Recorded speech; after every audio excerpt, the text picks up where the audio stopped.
and I'd like to welcome you all to my Get It Done in 120 Days Writing and Publishing program. So today will be session one. So this is going to be our deal. So the program will run for 8 weeks or 2 months. During the first month, these will be the 4 webinars where I will show you what to do. Second month will be when you actually start writing your book. So you can start anytime between week 3, 4, or 5 to week 8. And then this is where you're going to write X amount of pages per day.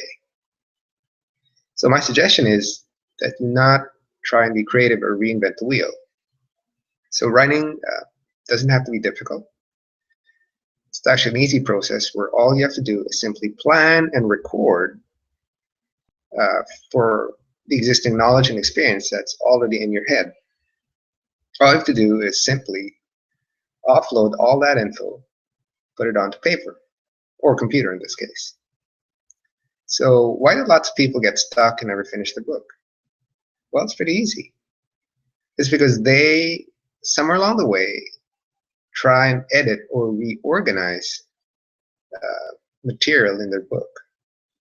So that leads to analysis paralysis, and you get people who either end up finishing their book in 3 to 5 years or never even finishing the book. So in order to avoid that, just remember to not edit or fix things while you're writing. Go straight to the end. So how do you make your book resonate? Or how do you make it so that your audience likes reading a book? Well, it's pretty easy. People like to read stories. I mean, although they may learn something from your main ideas, and a lot of authors would like their readers to become educated or enlightened. On the other hand, on the reader side, they want to be entertained as well.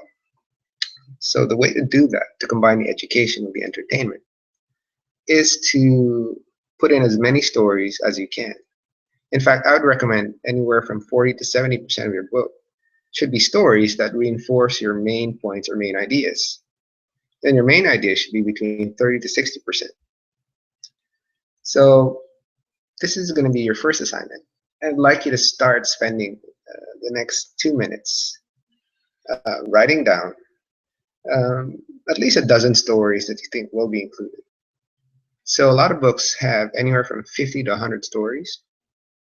So try and think of as many as you can over the next 2 minutes, and just assign titles to it, like Sue and her dog, for example, or Mike and his bright red car, or Alan and his first business deal, things like that. Just tag them and get back to them later and figure out how you're going to insert them in your book.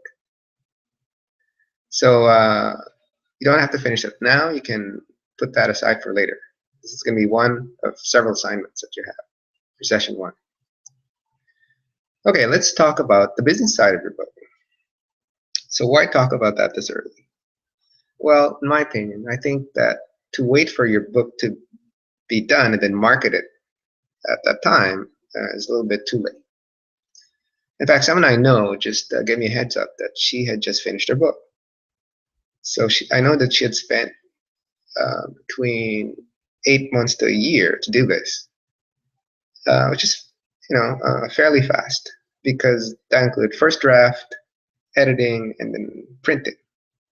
And it's a 500-page book. It's not short. So she told me about it, and then after many months later, she told me, okay, here it is. Tell me what you think.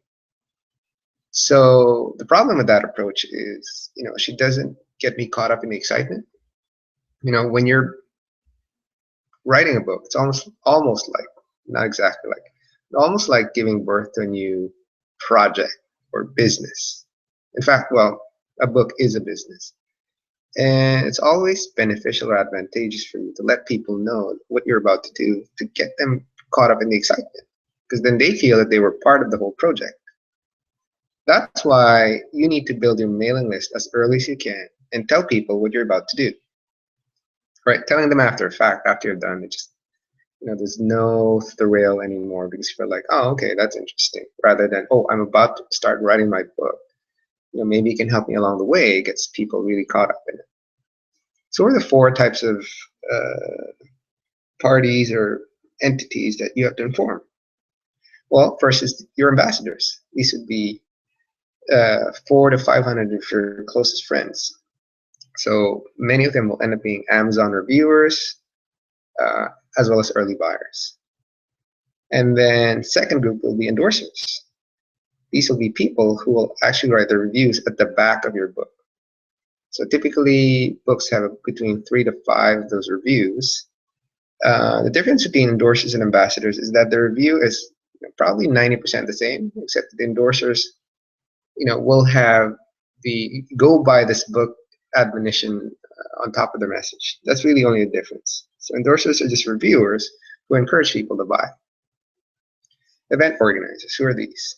Well, these are people who may book you as a speaker. Because if you're an author, then you're also a thought leader. And as a thought leader, well, then you're practically a speaker. So think about what type of nonprofit company or association will put you on a stage. And finally, think about assembling a writing team. In other words, these are people who are going to help you produce your book. So we're going to assume for the moment that you're going to self-publish. Of course, there are other ways, and we'll discuss that. But for those of you who want to assemble or project manage a team to help you finish your book, well, definitely this is the time to think about, well, who you're going to hire as your editor or editors, because there are two types of editors. Some of them combine the functions in one. Who's going to design your cover, who's going to design the interior of your book, who's going to proofread, etc., etc. So easily you can have 3 or more people helping you finish your book. So I like to say that writing a book is the easy part. Anyone have an idea what the much harder part is? Well, if you guessed it, then it was marketing, well, then you're right. So my takeaway for you, at least as of this moment, is think about having your book right next to you, sitting on your desk. So the cover's designed professionally, the book's already been edited, and it's been printed. So you basically have a proof copy of your book sitting right next to you. The question for you is, so now what are you going to do with it? How are you going to sell it to? Who are you going to sell it to? And how are you going to create revenue from this fantastic book that you've created? So I'd like you to think about the marketing part this early, because eventually you're going to finish your book. A bigger challenge for me is not you finish it, what are you going to do with it? Okay, so regarding those back cover blurbs, Amazon reviews, let's talk about timing. So for the Amazon reviews, and even the back cover blurbs, it's good to give everyone in your network a heads up. So it's said that people have a natural network of about 2,000. And in order to make my last book an Amazon bestseller, I had to give a heads up to about 400 or 500 people. Why that many? Because not all of them are going to respond or help you, because they're either out of town, they're busy with some family or work issue. So count on just half of that 400 or 500 people actually delivering. So 200 people writing either Amazon reviews or back cover blurbs. Believe it or not, they will help you crack the top 100 books in Amazon. And that's all you need to do. Even if you're number 99, that's all you need for bragging rights. You don't have to go all the way up to number 1. To be a legitimate Amazon best-selling book, you have to be between 1 and 100. So you can achieve that by having 200 people either give you an Amazon review or a back cover blurb. Obviously, you only need 3 to 5 people for those back cover blurbs. So when do you send a request for people to review your book?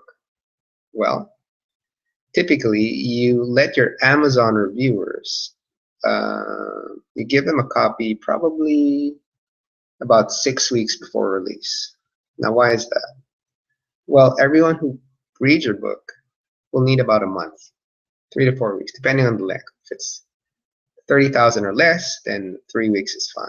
If it's 60 to 100,000, they may need 5 to 6 weeks to read it. So depending on how long your book is, you have to work backwards and select the date 6 months from now, for example, when you'll do your book launch, and then work backwards. And 6 weeks before that, tell your Amazon reviewers, oh, by the way, here's a draft copy. I'd like to appreciate a review. So for the people who are going to give you back cover blurbs, you may need to give it to them a little bit earlier, maybe like 8 weeks before. So 2 weeks ahead of the Amazon reviewers. Why is that? Or maybe even 3 months before. Sorry, 2 months. The reason it being is that, well, their reviews need to be included in the covers. And, well, as you know, the covers have to be printed in advance, right? So they have to review your book ahead so that their comments can be included just in time for the printing. So while everyone else is a month and a half ahead, these Amazon reviewers, the back cover blurb writers are about 2 to even 3 months ahead, which means that you have to give them a rough draft of your book ahead of everybody else. So these are just 3 to 5 people. So the back cover blurbs, you definitely have to collect them before printing. For the Amazon reviewers, well, they'll pretty much give a review once your book is launched on Amazon. So are you going to print out your book? Well, that's a choice you have to make. The important thing is when you do a launch, the important thing is the online or Amazon launch, which a lot of authors kind of fail to take advantage of. To follow up the story of this person that I know who wrote the 500-page book, by the time she told me, her book was already on Amazon. And of course, when I clicked on the link to her book, what did I find? 0 reviews. So you do not want to launch a book with 0 reviews. Within the first few days, 2 or 3 actually, you want to have between 50 to 100 reviews. That way, you create this huge buzz, and hopefully that word of mouth that'll help create some sales, and of course some interest in your book. So here are some examples, 4 examples, 2 of Amazon review samples, 2 of back cover blurb samples. Remember, there's very little difference between an Amazon review and a back cover blurb. The only extra, I would say, that differentiates the two is that the back cover blurbs have one line that says, get this book, or buy this book, or I highly recommend that you make this the only book that you read this year, those kinds of things. Otherwise, they're the same. You can send these as a sample to people who you're planning to review and give you an Amazon review, for example, because it may be the case that some of the people that you ask have never done a book review. So these samples will be very helpful when you ask your people to, hey, you know, I'm writing a book. Would you care to give me an Amazon review once I launch it? And by the way, here's a sample. You can pattern your review similar to this. So if you take the first one, I like the author's writing and style, or his insights. They're all very positive, right? That's why you approach the 300 to 500 people that are close to you, because most likely they'll give you between 3 and 5 stars. Probably over half of them will give you 4 or 5 stars, because the relationship, you know, is key to them giving you something positive, because it's their way of supporting you. Obviously, you want to write a good book as well, but you can usually count on the people close to you to give you favorable reviews. In other words, 4 or more stars. Okay, so what a book is and what it isn't. So a lot of people like to refer to the book as their baby. While that may be true in one respect because you are giving birth to something, I prefer to think of a book as an employee whose main job it is to generate income for you. Because as nice as it is to have your book on the shelves of a Barnes and Noble or Chapters or some famous name bookstore, really its job is to generate revenue for you. That's what it does, what it's supposed to do. So I like to think of a book as the tip of a very lucrative iceberg, with the book sales being just a minor part of how you're going to make money from it. So how do you make money from writing a book?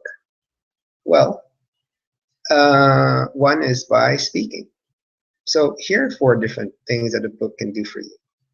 So of course, the most important is to generate sales. Really, book sales is a minority aspect of it. Speaking is where the big bucks lies. Second thing that a book can do is to build a mailing list. So why do you want to build a mailing list? Well, because you may have a second, third, or more books planned, and you want whoever bought your first book to buy your future books.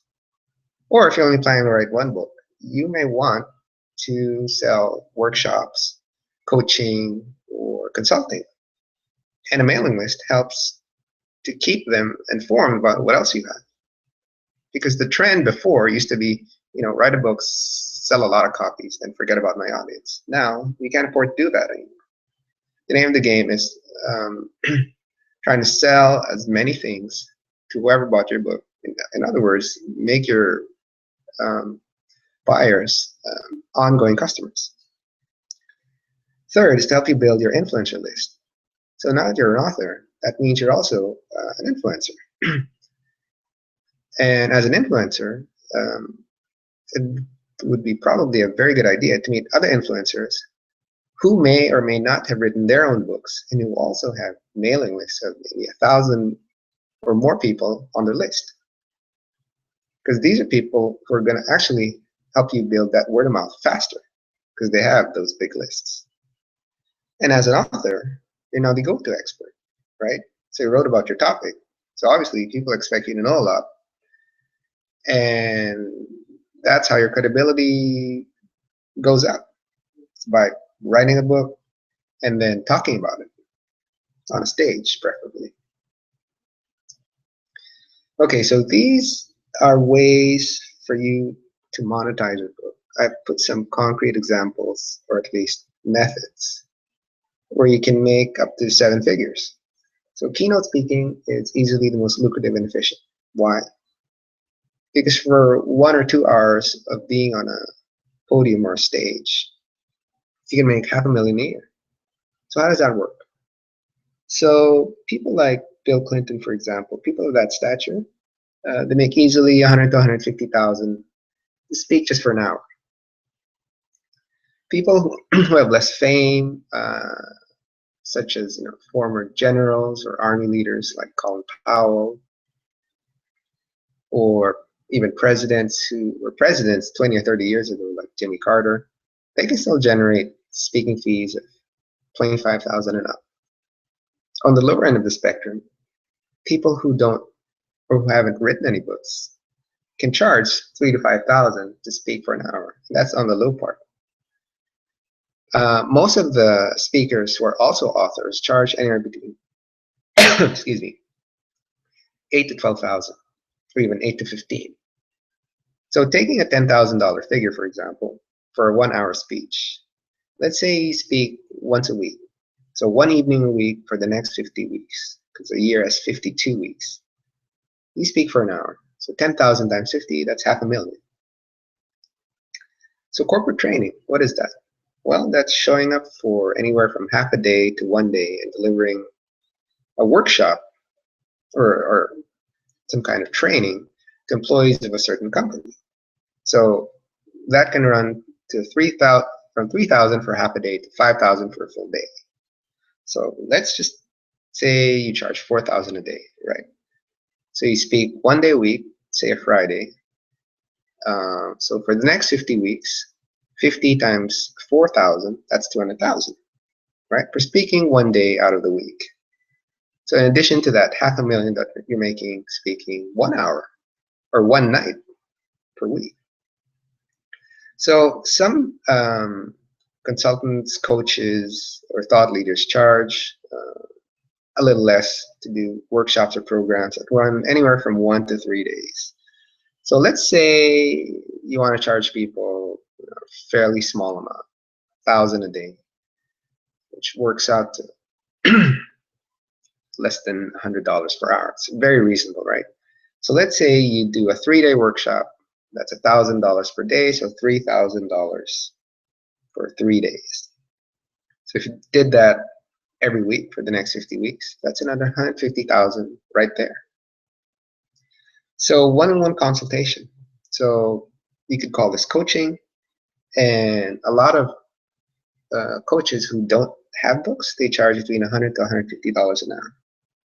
As an author and a speaker, you can charge more. You can charge anywhere from $300 to $500 an hour, to even all the way up to $1,000 an hour. So let's take the 300 per hour figure. Let's say you use up one whole day per week to do some coaching. So $300 per hour times 8, that's $2,400 for one full day. So assuming you did this once a week,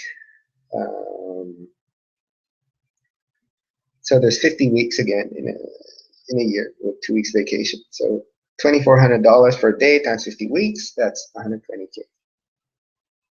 So some people like to do membership sites. So where they could charge, for example, $100 a month or less. Some membership sites are as low as $5 or $10.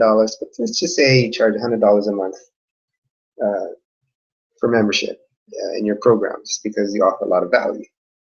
So let's say with just just 50 people, 50 times $100 a month membership, that's $5,000. 50 people. So times 12 months, that's 60,000. So if you add all of this up, it's easily 7 figures. So you don't have to do all of it. You can do 1 or 2 or even 3. But even in just keynote speaking corporate training, where I think my example for corporate training was 1 day and keynote speaking was 1 evening, for about 8 or 10 hours a week, right? That's a day and 1 night. You can make 700,000. So that's how you make serious money from being an author. It's not from book sales. If you notice, it's not even on this list because book sales in itself is not very lucrative because you can make anywhere from $1 if you're with a traditional publishing house, $1 of profit per book, to about between $5 and $10 if you're self-published. So even at $10 profit per book, even if you sell 50 books a week, so that's 500, it's $10 profit. Then you multiply that by 50, that's only 25,000, right? So 50 times 50 books a week times 50 is 2,500. Yeah, you're halfway to becoming a best-selling author. You're only making 25K. So not a very exciting way to make money. Definitely, there's easier ways. And these are 5 of them.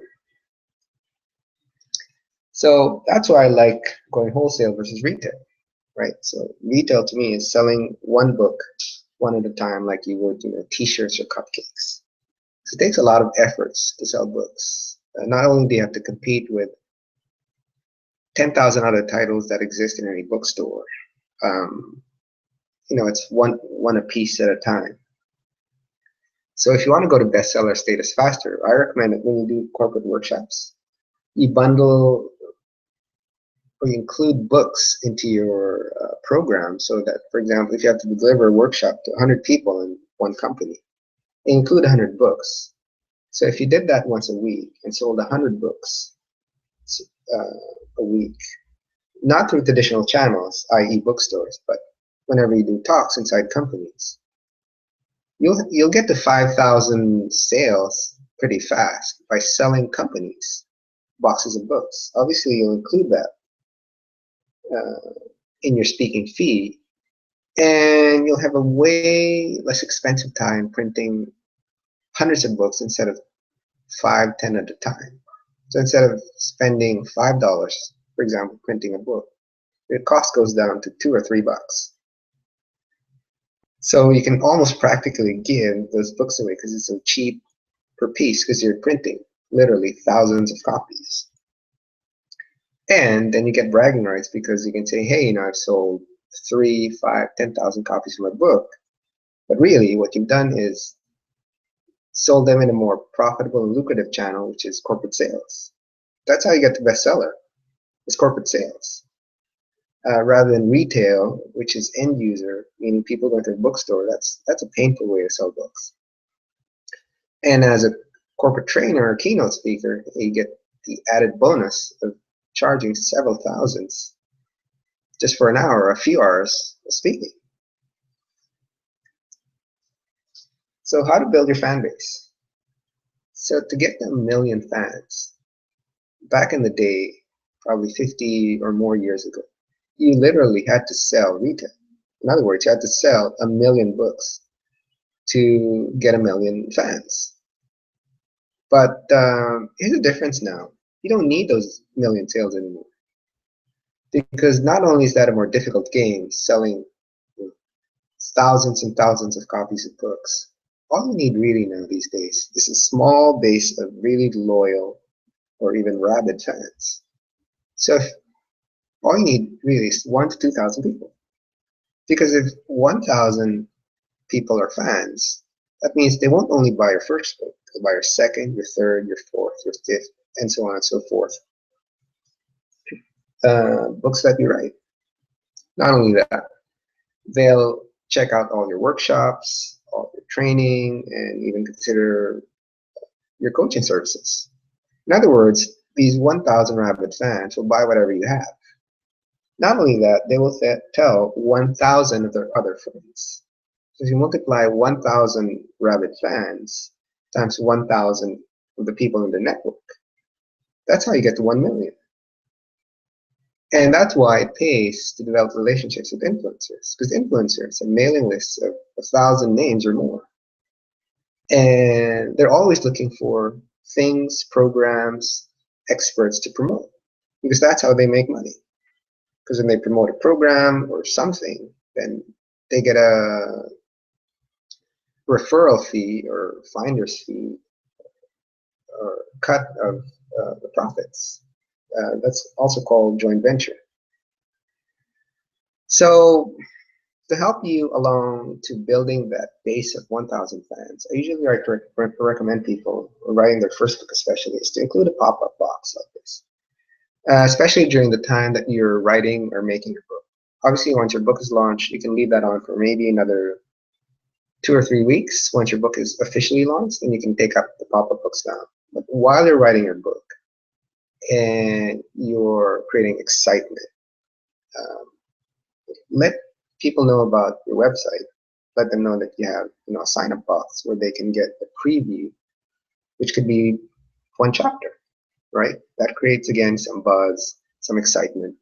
And then once the book is launched, you can take the pop-up books down. Because some people find them annoying. But again, you just need them during that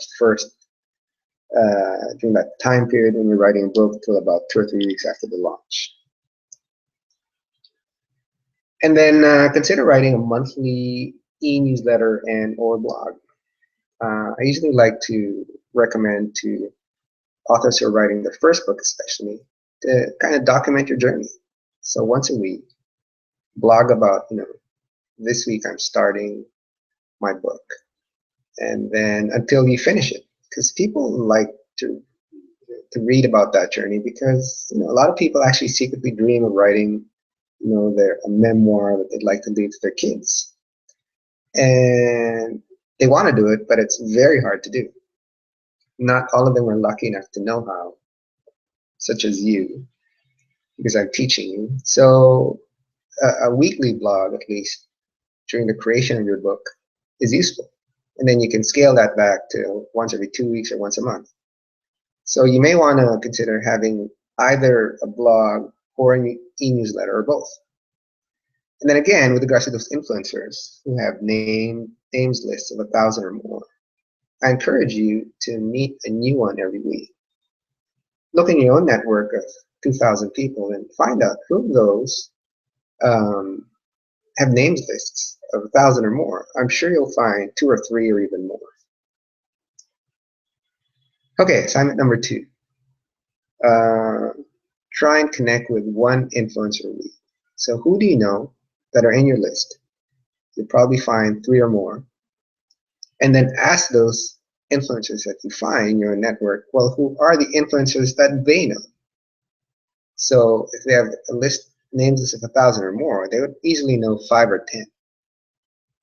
So your job is to connect with them and create buzz for your book so that by the time that you launch, a lot of influencers can blast out to their mailing list, hey, George Verlaga here is planning to write this book, which is launching on X date, and check it out, right?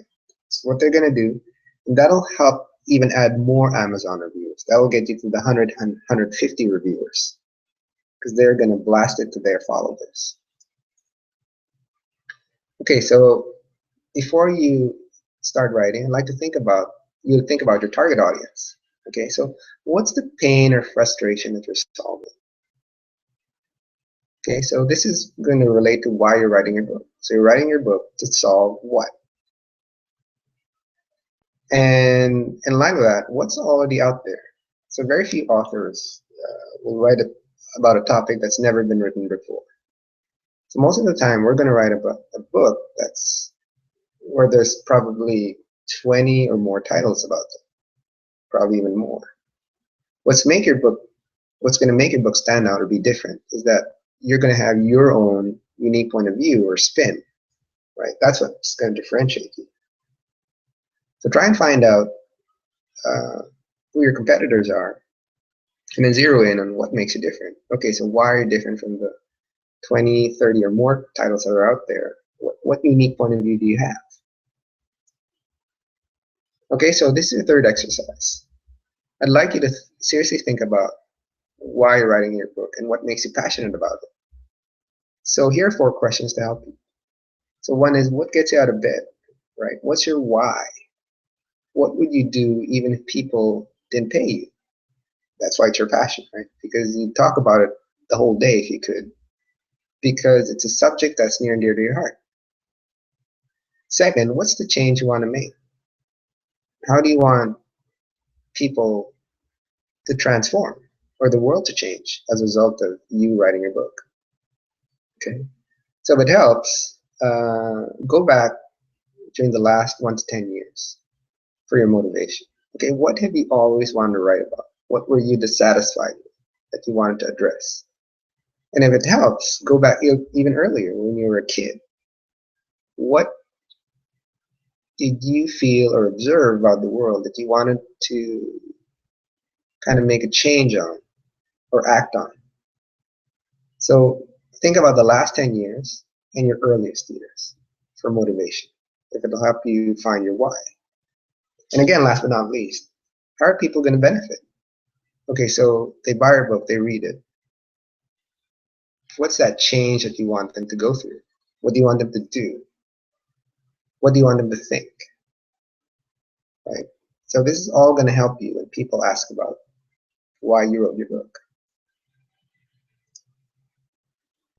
Okay, so connect with influencers and our strategic partner. So basic takeaway is network, network, network. So remember that you need to market your book before you write your book. Throughout the process that you're writing, you still have to continue to network, and that first week after you launch, you have to keep on networking and promoting. So who can you joint venture with? Well, again, think about those influencers, right? People who have names lists of 1,000 or more. Connect with them, discuss what you can do for them so that they will then reciprocate and say, okay, in exchange for you helping me, how can I help you? That's a position you want to be in because you don't want to ask for a favor, especially if they don't know you. You usually have to do something for someone first, and then that being indebted to you will encourage them to reciprocate and then help you promote your book. Basically, you scratch their back before they scratch yours. So one thing you can do is, if you have a blog, is you can do video interviews. So if you're writing about your book, a second blog that you can do a week. Like, oh, you're thinking, wow, it's hard enough to write one blog. You want to write a second blog post? Well, again, this is what you're doing is relationship building. Is while you're connecting with those influencers, you can interview them. Hey, what are you about? What is your own expertise? What are you promoting? Let me feature you in I don't know, 5-10 minute interview. And once they find out, wow, you're going to feature me, hey, wow, that's great. I appreciate that. So the more that they will feel indebted and kind of behooved to help you, because you help them first, and they help you. That's just how it works. And then connect with corporate decision makers. In other words, people who are in a position to put you on a stage and pay for the privilege. So HRMA is Human Resources Management Association. BCAMA is American Marketing Association. And of course, sales associations. So sales and marketing groups and human resources are easily the best places to look for speaking opportunities, because HR people are always looking for ways to train people within their companies. Marketing and sales associations always like to look for speakers to teach them about how to be better marketers and how to be better salespeople. Chambers of Commerce and boards of trade are groups that meet monthly, and they're always on the lookout for speakers. So between now and the time to finish your book, let's assume that it's between 4 and 6 months. It's a good time to practice. So by the time you launch your book, 6 months and onward from now, you can start getting paid. So BNI and HOBN are networking groups. BNI is Business Network International. There's chapters in this in every city, everywhere. HOBN is High Output Business Network. There may or may not be local chapters of these. BNI is obviously a lot bigger. So these are also groups where they welcome members who speak for 1 minute. It's good for getting trained to speak for 60 seconds and deliver elevator speeches. But also they do craft talks where you talk for 10 minutes. Another place where you might try and develop your speaking is Toastmasters. So they meet weekly. It's a great place to build your confidence on speaking on a stage, in case you've never had any experience speaking. Speaking really is just about practice, and more practice means that you become a better speaker. So also think about building a platform which consists of a blog, a Twitter page, and or an e-newsletter. So if you all have all these three parts, then the easier it will be to promote you and for your audience to get to know you. So where to find strategic partners? Well, obviously, your personal and business networks are the first place for you to look. And remember, everyone has a natural network of about 2,000 people. And remember that those personal and business networks will provide you the most favorable, i.e. 4 to 5-star reviews. So to get 200 Amazon reviews, that means you have to connect, email, or Facebook message about 400 to 500 people if you want to get half of them to deliver. That's just how it works. And then for those of you who have lost touch with people in your network, a book is the best excuse to get in touch and say, hey, you know what, sorry for dropping out and not contacting you earlier, but I just want to let you know that I'm about to write a book, and I would really appreciate your support, right? And you know what? If you contact 400 to 500 people, half of them will not be interested or just be too busy, and that's part of losing touch. That's just what happens. And then the other half will say, "Hey, great to hear from you. Oh, you're writing a book. Wow, exciting. Great. Sure, yeah. No worries. I don't mind helping you out." So keep in mind that when you write a book, you're not just simply writing a book. You're creating a movement. And you know what? One thing that I've found or discovered is that people like to help. Second, people like to join or support worthy causes. And your book is going to be a worthy cause because it's supposed to create change in the world. And what enlightened person doesn't want to do that? So that's why those 400 to 500 people, half of them anyway, will agree to become your ambassadors because they want to be part of the change that you're creating. Okay, let's talk about the book itself. So, number of words influences the number of pages or page count, right? So the number of pages or page count influences the size of your book. So right now, there's two sizes that are very common in the book world. One is 5 1/4 by 8 inches. The other is 6 by 9.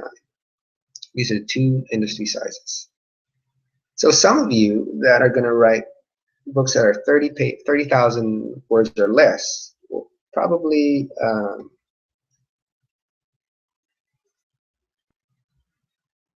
end up meeting the 4 weeks, rather the 4-month writing deadline which means from start to finish. Those of you writing 80 to 9,000 or more might take up to 6 months. So an extra 1 or 2 months, which really is not a huge deal.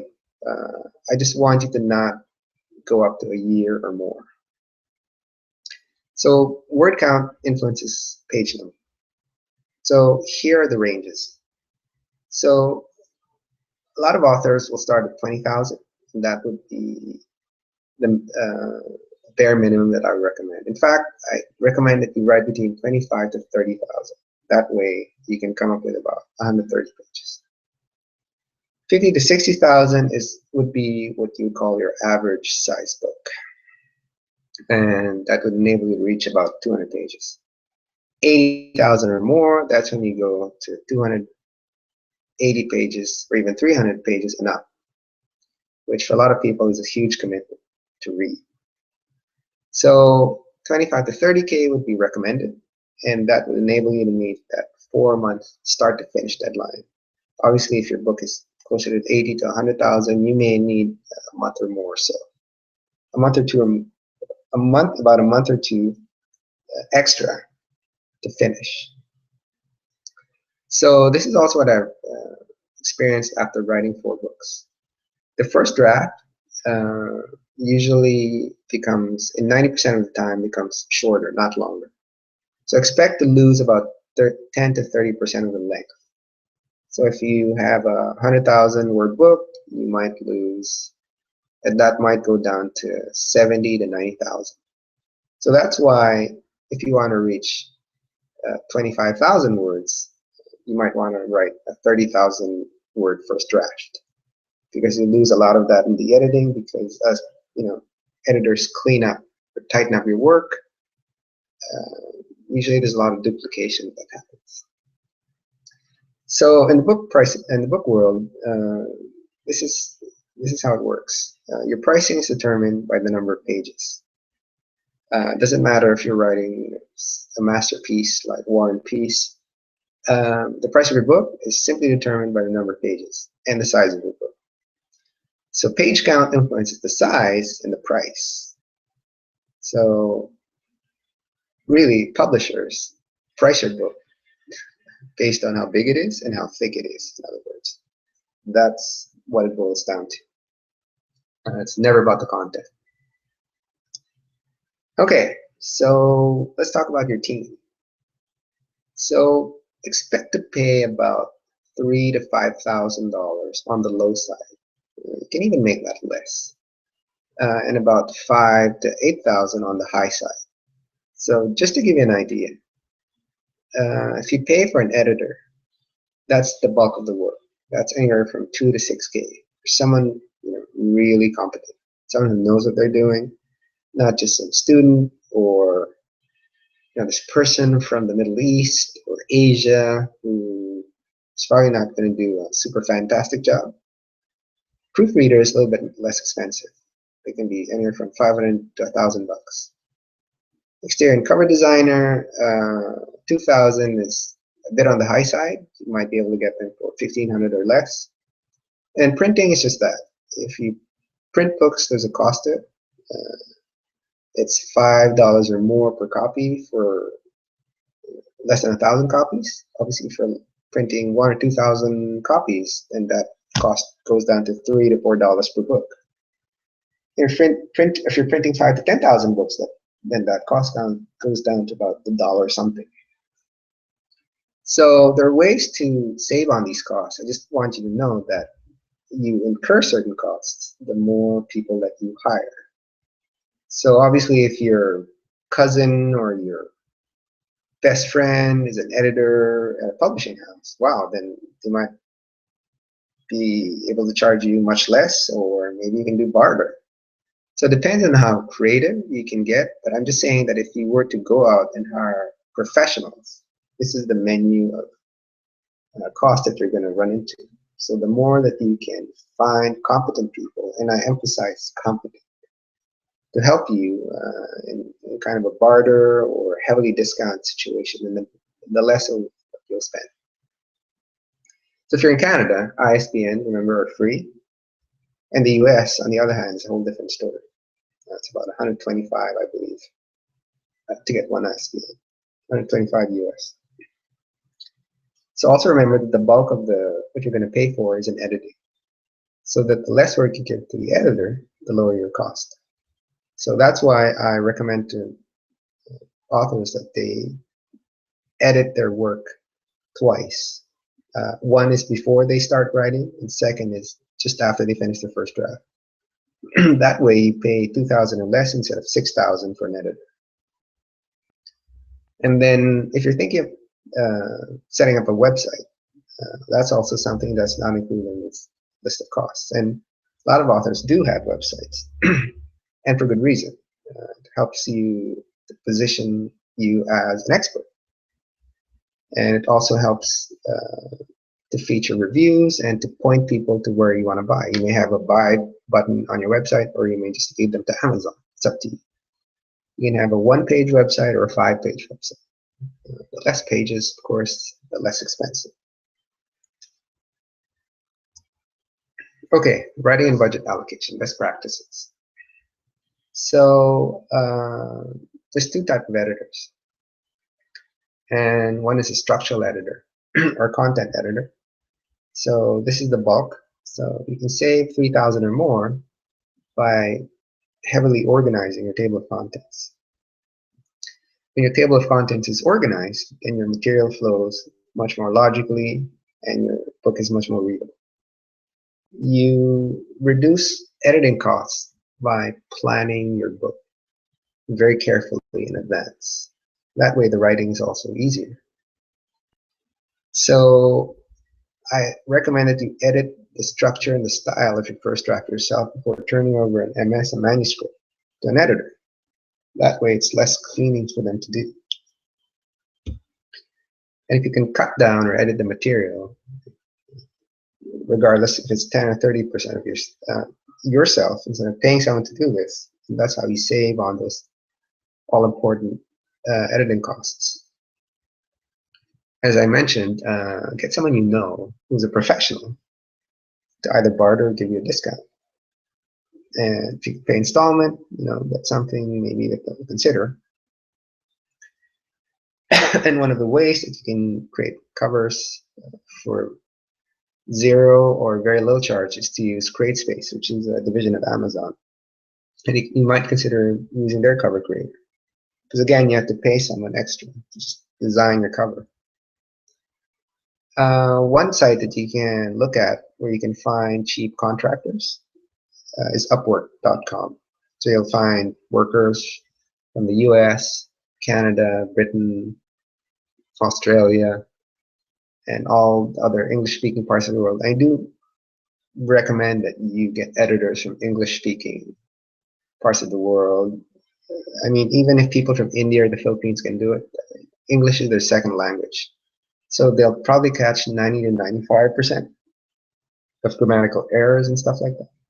There's that critical 5% where readers are going to notice that there's something wrong. It's like, oh, you cheaped out on the editing.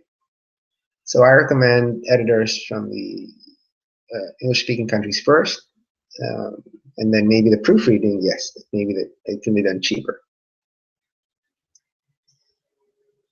Okay, so I will like to emphasize this over and over again. So hire a really good editor, professional one.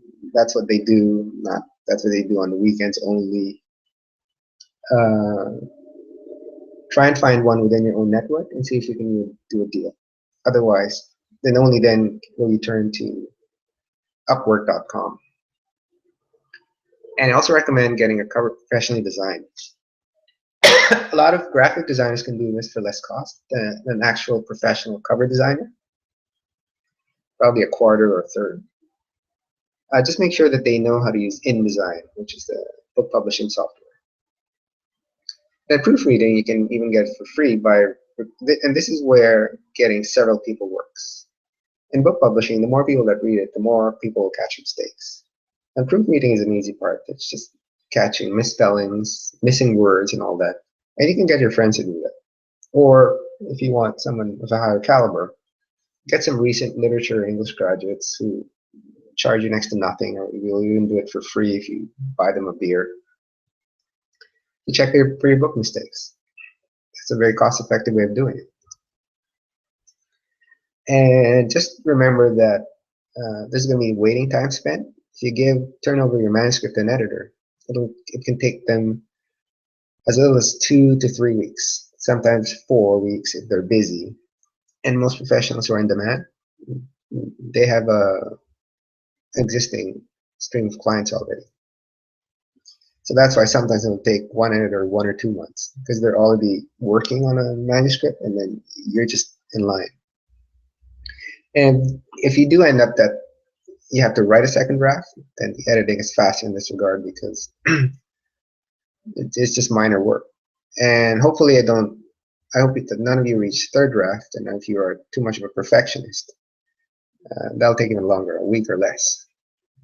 So the editing itself can take an extra 6 or 8 weeks. In addition to your writing your manuscript, it can take 4 to 6 weeks or even 8 weeks. If you had 8 weeks, for example, maximum to write your first draft, another 2 months, you got 4 months right there from the time you start to the end of all the editing, and then after 2 months, you still have to have your cover design and printed. So that's a month. What is that? Month 5. So that's why sometimes it can take up to 5 or 6 months, assuming you stick to the schedule. Okay, so what are the types of editing? This is just for your information. There's 2 types of editing. There's substantive or structural and stylistic. So structural is when you actually plan the whole material. This is why I say you can do this yourself by planning your table of contents, because that's how you plan to write the material in advance from beginning to end. Stylistic editing, is, on the other words, is just more on the grammar side and spellings and all that, so it's less critical than the substantive or structural editing. It's also called content editing, by the way. Content and structural editing, I would interchange that. And copy editing is shorthand for stylistic editing. I know, it can be confusing. Just use the second set of definitions here. Proofreading is proofreading. That's just editing for grammar and spelling. So copy editing would be a higher level of proofreading. That's why some authors will do content and copy editing at the same time. Some of them, not all. And then you get another person who just does proofreading. I usually like to hire a separate content and copy editor. That's one person from a proofreader. Some editors will claim to do 3, and they can do 3: content, copy, and proofreading. But the thing is, I like more eyes to look at my books. That way, more eyes catch more mistakes.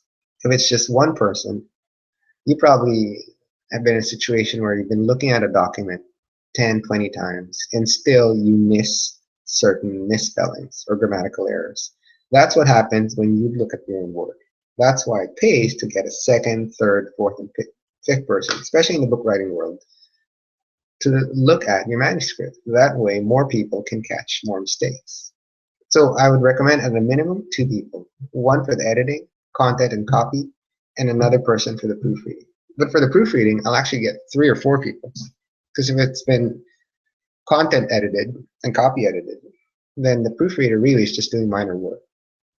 And anyone can do it. Anyone can catch mistakes, at least from my point of view. Okay, so that brings us to the end of session 1 of our writing and publishing course. I look forward to seeing you all again in session 2. Thank you.